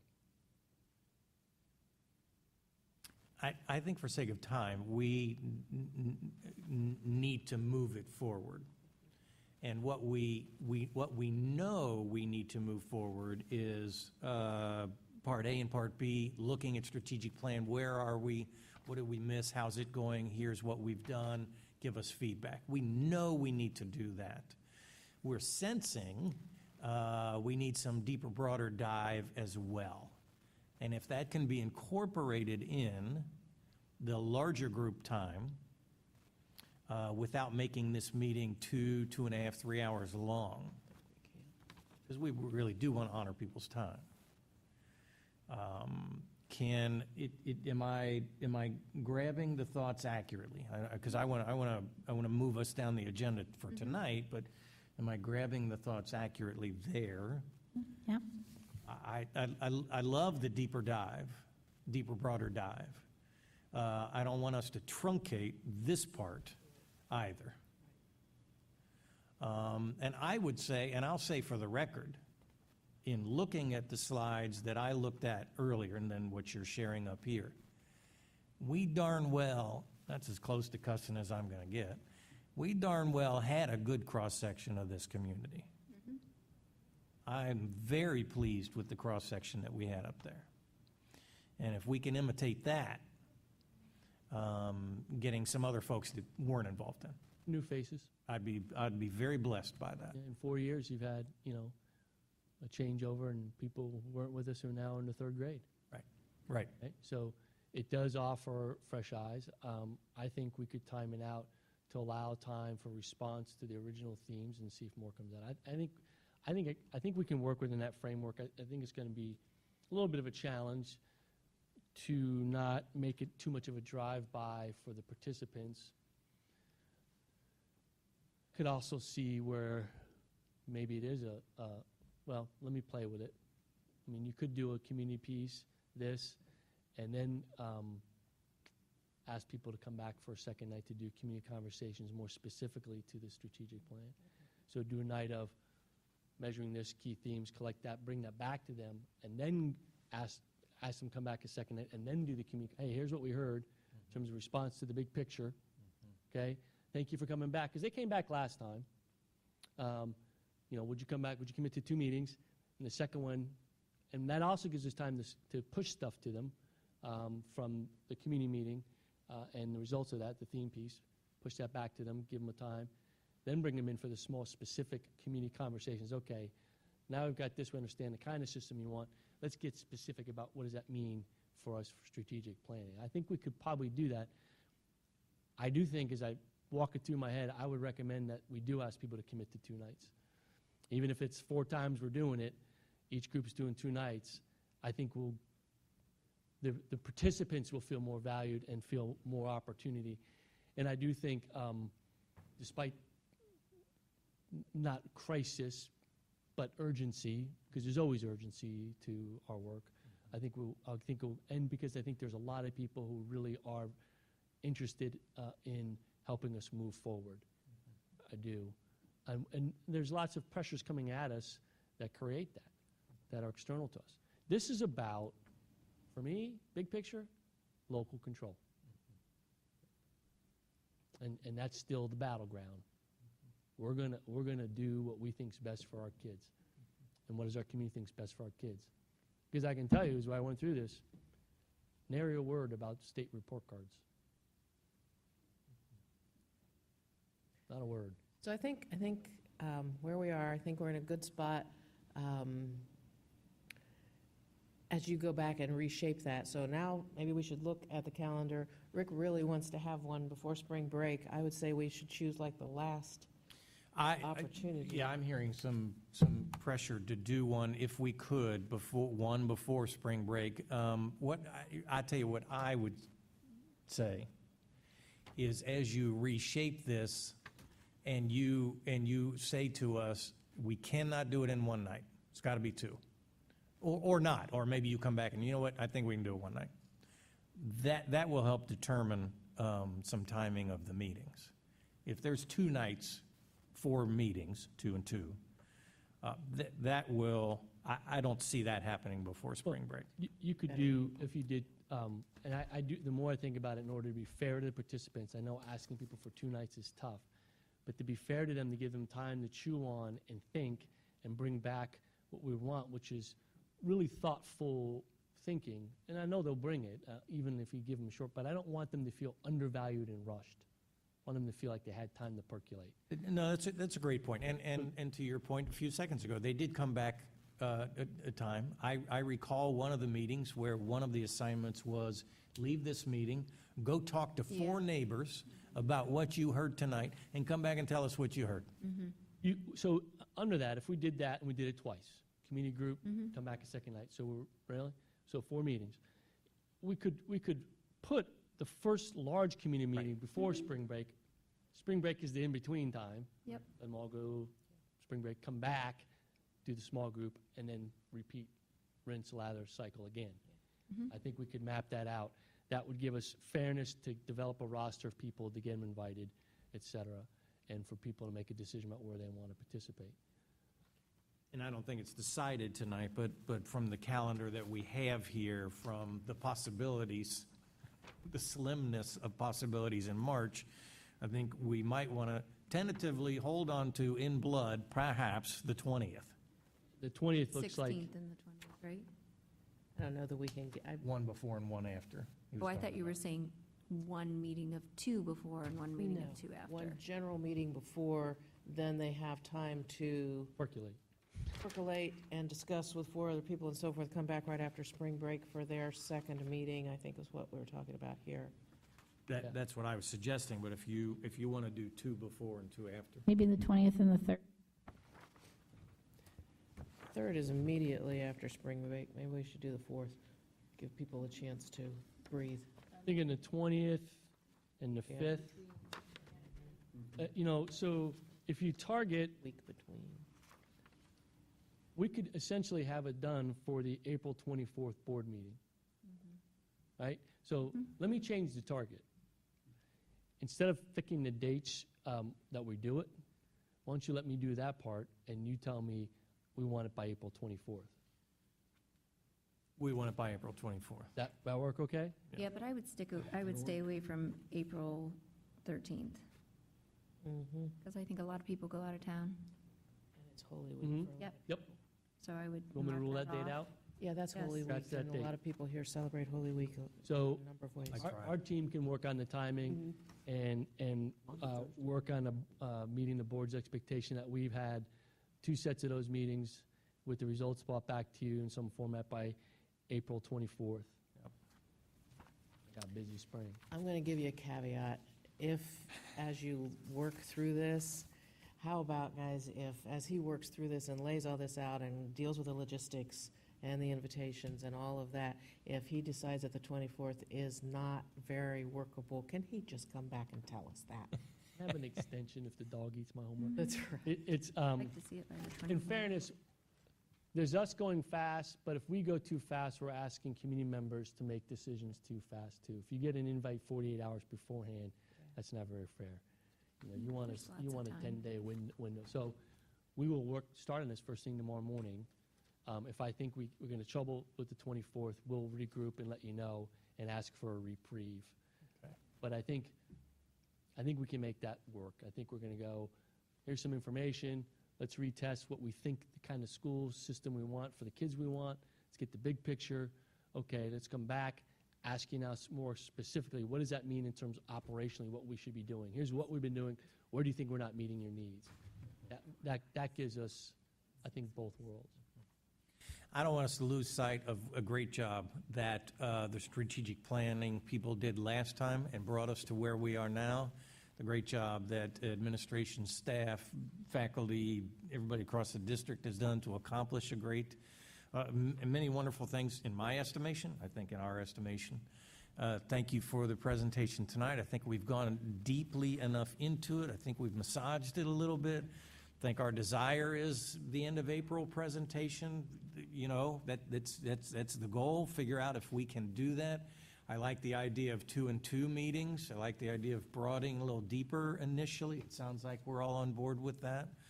And with that, Dr. Kellogg, why don't you come and join us back over here, and thank you. Thank Right you. over here.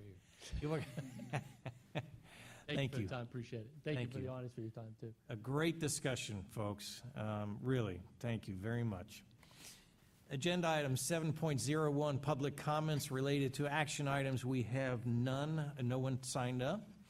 Agenda item 8.01, motion to approve financial reports, investments, January 2017. Financial report lists all funds ending January 17. Do I have a motion? So moved. And a second. Second. Mr. Griffith. Mr. President, members of the board, this is the financial report for January 31st.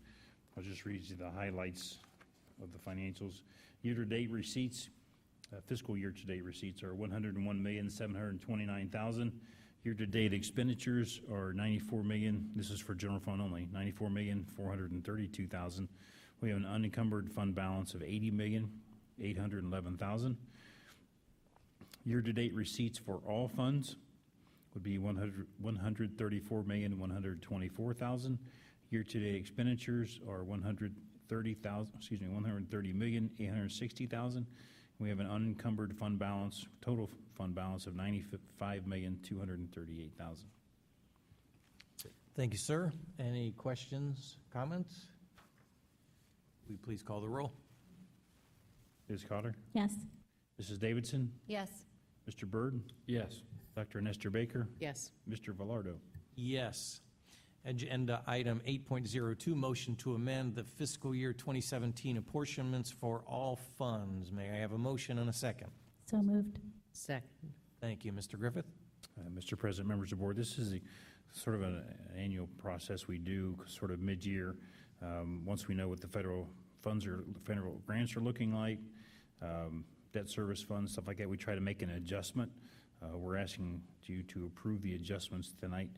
We're basically adding $2.3 million to the appropriations. None of that is for the general fund. They're all for either district-managed activities, state funds, local funds, federal funds.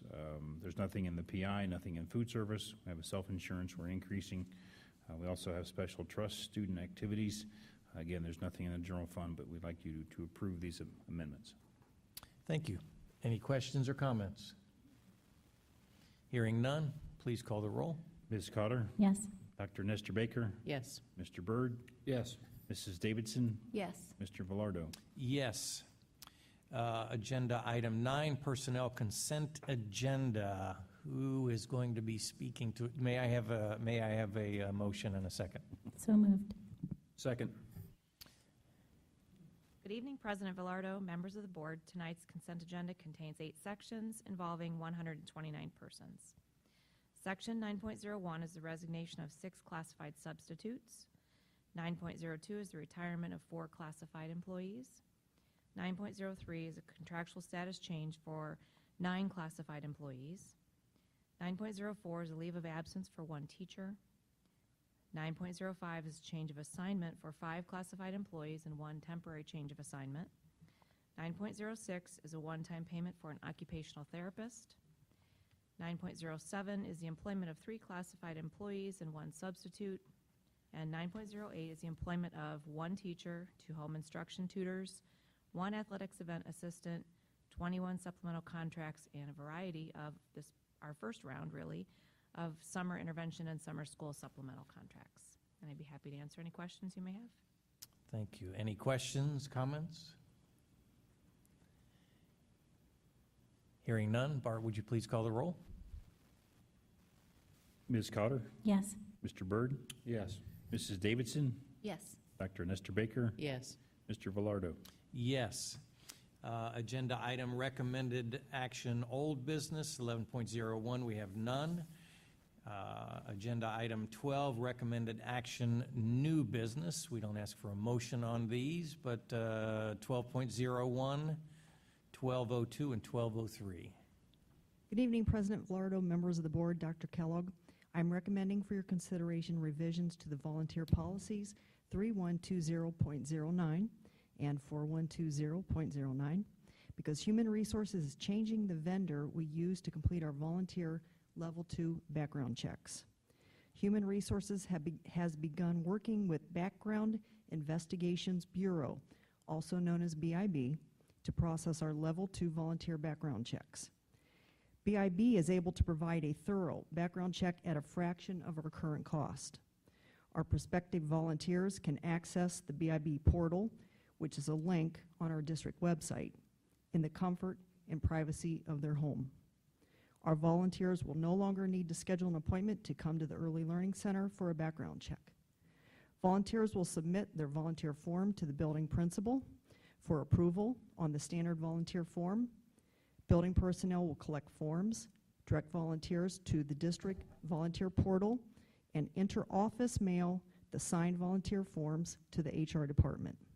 HR will approve the names to screen, review the background check, and enter approval names into the shared Google Doc. BIB will mail our approved volunteers their volunteer ID badge. I'm happy to answer any questions you may have. 312009 and 412009, they're two, but they are for different groups of people, correct? That's correct. Okay. I just wanted to make sure Same people. policy language, but it represents two different classifications of employees. And it's BIB, it's the same group, and we feel confident that they do the same level of depth investigation that we have done previously.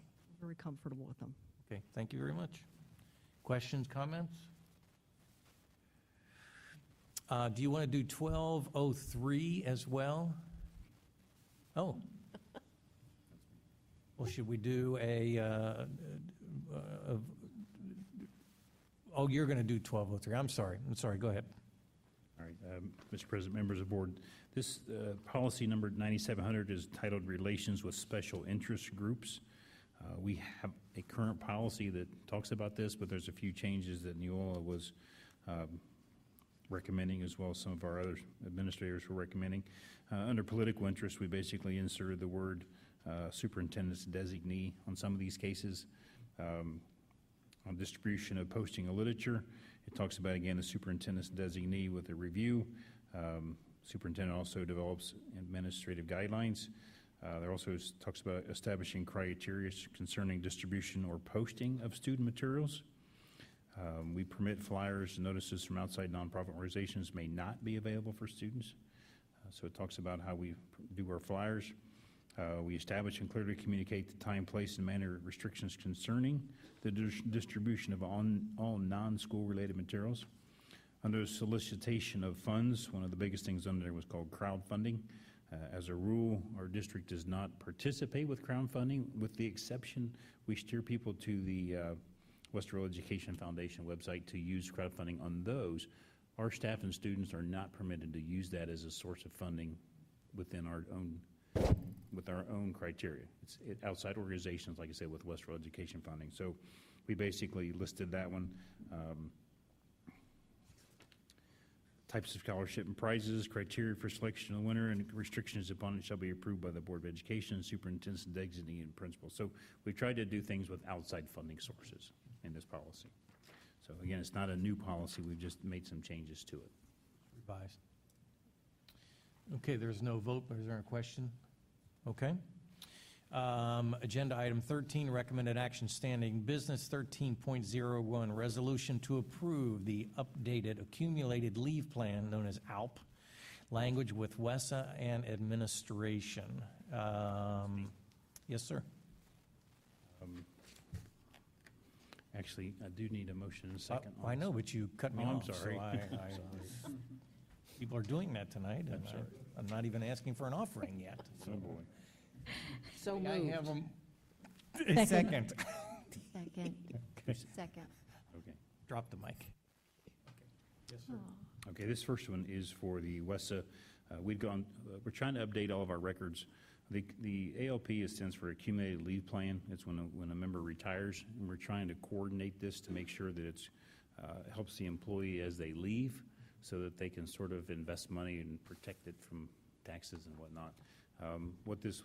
So what we did is we changed it from what it prior was approved at. We actually, when a person leaves, they can actually, for purposes of the accumulated leave plan, we look at sick leave and vacation to be included into that plan as well when they leave. It's a better tax break for them. And so we've talked with the union about this, Wesley Union, and they've approved it, and it's just up to us to finalize it. Okay, good, thank you. Any discussion, questions, concerns? Hearing none, Mr. Griffith, would you please call the roll?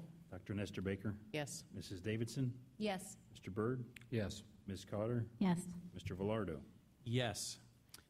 Agenda item 13.02 is a recommendation to consider a resolution to initiate legal proceedings to consider the termination of employment rights of an employee. May I have a motion and a second? So moved. Second. And I don't believe there's anyone speaking to this one. Mr. Griffith, would you please call the roll? Mr. Byrd? Yes. Ms. Cotter? Yes. Mrs. Davidson? Yes. Dr. Nestor Baker? Yes. Mr. Velardo? Yes. Agenda item 14, public comments, 14.0, public comments. We have two people signed up to share with us. Mr. Rob Wesley. Welcome. We remind you you have 5 minutes, and that'll be up on the counter, I believe, and our muscle. I'll try not to use go all 5 minutes. Good you'll evening. do fine. Good evening. Or President Velardo, Dr. Kellogg, and the board. I'm actually here to talk on two different subjects. The first, I am the president of the Westerville South Instrumental Music Boosters, as many or most of you know. This Friday and Saturday is the OMEA, Ohio Music Educator Association. That's why they call it OMEA. It's easier to say. Large group contest, and we are hosting what they call the overflow site. Thomas Worthington is the primary site, although this is our second year, and we have 21 groups from 9 high schools, probably the largest high schools in central Ohio: Dublin Kaufman, Hilliard-Davidson, Hilliard-Darby, Pickerington North, Pickerington Central, Westerville North, Westerville South.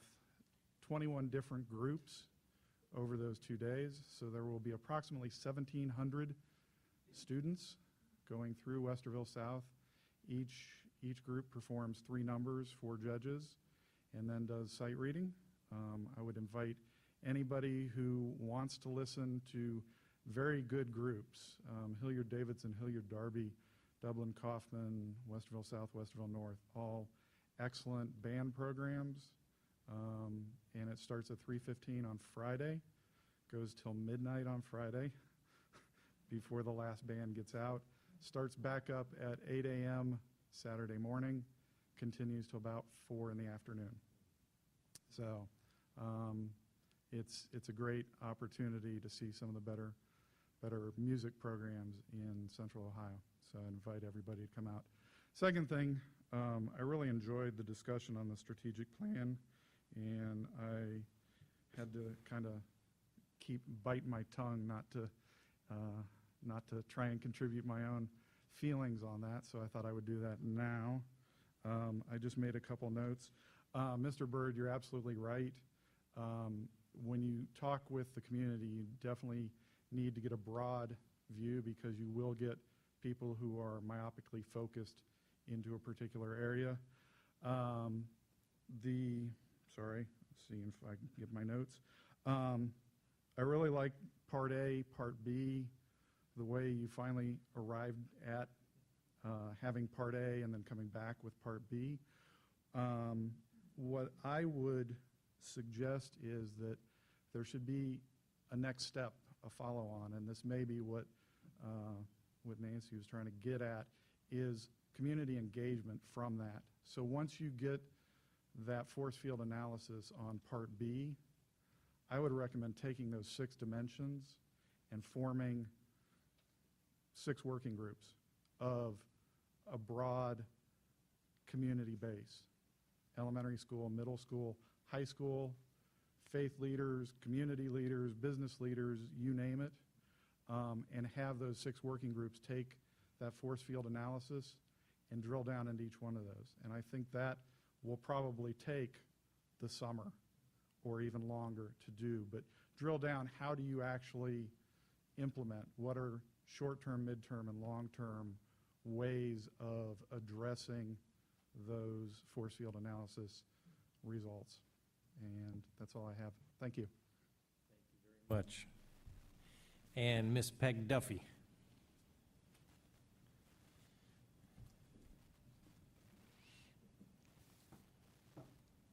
There are hearings scheduled this Thursday and next Thursday by the Joint Education Oversight Committee on Ohio's plan for implementing Every Student Succeeds Act. This is required of all the states. Now, this board frequently has expressed frustration with the state education decisions, so I'm wondering if you will be submitting testimony in writing or speaking in person. Well, that's what I plan to say. Now, if I can remember and if I can read my own notes from the community engagement, some time ago we heard from the board the expression about the usual suspects. You know, let's go beyond the usual suspects. But tonight I heard, let's make sure that it's many of those same people. Perhaps those groups, but not the same faces. Dr. Nestor Baker and I, over the years, have often disagreed, but I'm finding the older we get, the more we agree. Yeah, I've noticed Whether that. that's good or bad, I don't know. But particularly the concern about the 3/4. We have to get those people in. We aren't in a crisis situation, so that's why nobody comes to board meetings. They only come to board meetings when we're in a crisis, when we have a contract up or somebody's ox is being gored and their program's being cut. I think that we can build on the successes that we have. Good advertising. Mr. Vibrants can work on that one for you. And people are particularly concerned because of what they are hearing of what's going to happen, what are the feds going to do to us. So people are concerned about moving forward, keeping the good things we have, and how we can go forward with that. Time on these. You know, people work downtown and can't always get out here in half an hour. Sometimes it's 2 hours. Quite frankly, a comment from the previous report. There were people, normal citizens, shall I say, on that, who felt that there were shills, that we had too many district-related people on the committees. So when you are sending out invitations, think about that. Mr. Velardo, the people at McDonald's. Yeah, those are the math guys. And I added up. I know those guys. Went to college with some of them. Some of them are good friends. Math? Math guys? They're the math guys. They don't look like math guys. Okay. They don't look like math guys. Probably 200 combined years of teaching experience with those people, including one who taught math at the Air Force Academy. And no, none of them were on the committee. They were not invited. So make sure that they get invited. I think that I've covered, yes, I think I've covered all the comments I have. Good discussion. Quite frankly, I reached a point where I was starting to feel like a kid with learning difficulties following everything. So, but I think it was a very healthy discussion. Thank you, Peg. Appreciate it. Agenda item 16, board comments. We have not spoken enough, so who would like to speak tonight?